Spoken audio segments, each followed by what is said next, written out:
Mercury Stream is really weird. I first noticed this developer when they worked on those Castlevania games on the last generation of consoles, and I feel like I was the only one that kind of liked them. Well, I mean, I liked the first one. I didn't actually play the second one. Because they added a lot of weird stuff to it. And if you like weird stuff, well, here you have Raiders of the Broken Planet, which is made up of literally so many weird things. It's kind of a third-person, not all the time shooter, but not all the times melee action game that they really want you to play cooperative, where you do all these weird spacefaring adventure things. And I don't know, I love the look of this game. Everyone here looks like they're ripped off of a 1950s pulpy sci-fi novel. And everyone just looks like a great action figure that you could buy. They all have these great design choices. In story, their personalities are all kind of very much in your face and very loud. Another weird thing about this game is its weird price model, because the first couple missions are free, but everything else you have to buy in packs of $10. Or as the developers described it, you buy the game a la carte. I mean, there's one mission that rotates every week that's free to everybody, but it seems strange that they basically early accessed this game and built it from ground up to be early access. Now, the gameplay itself can be kind of confusing, but I don't know, I kind of really dig the system. So you have all your characters, and they all have a gun of some sort, and they all behave super differently.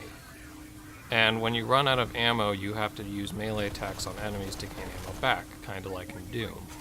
And the melee system has like this little rock, paper, scissors things with dodges, basic strikes, which you have to hit enemies multiple times to take them out, and grapples, which are instant kills. And that can kind of be an issue because people can sneak up behind you and instant kill you, which can be kind of frustrating, but stealth kills exist in a lot of other video games, so it's not too much of an issue. And if you're in a one-on-one fight, you can see when they're going to do a grapple because they do that red field charge thing, so you can quickly shoot them or punch them if you have the right reflexes. And everyone's powers are actually really fun to play around with, like this crazy shirtless guy who has a shield that blocks damage from the front and it recharges as he moves around, which comes into play against the game's stress system.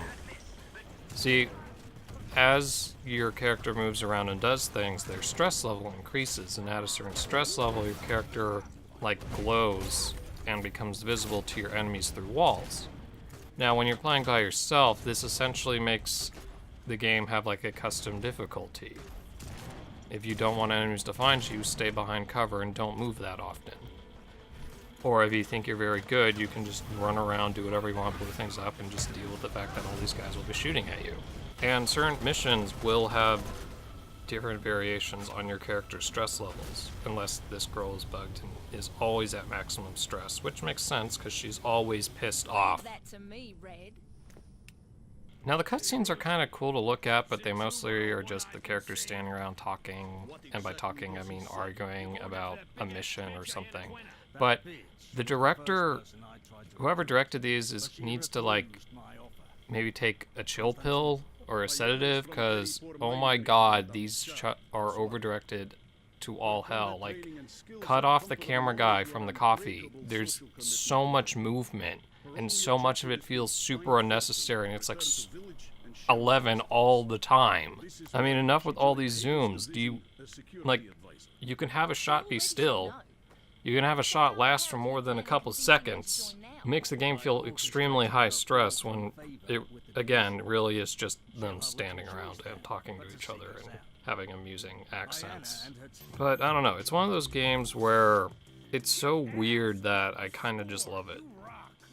Because playing it itself is like smooth and controls well, at least if you're not getting single shot murdered by all the enemies. But outside looking in, it's kind of weird and abrasive. So I don't really know how to sell you guys on this game, because it certainly doesn't know how to sell itself.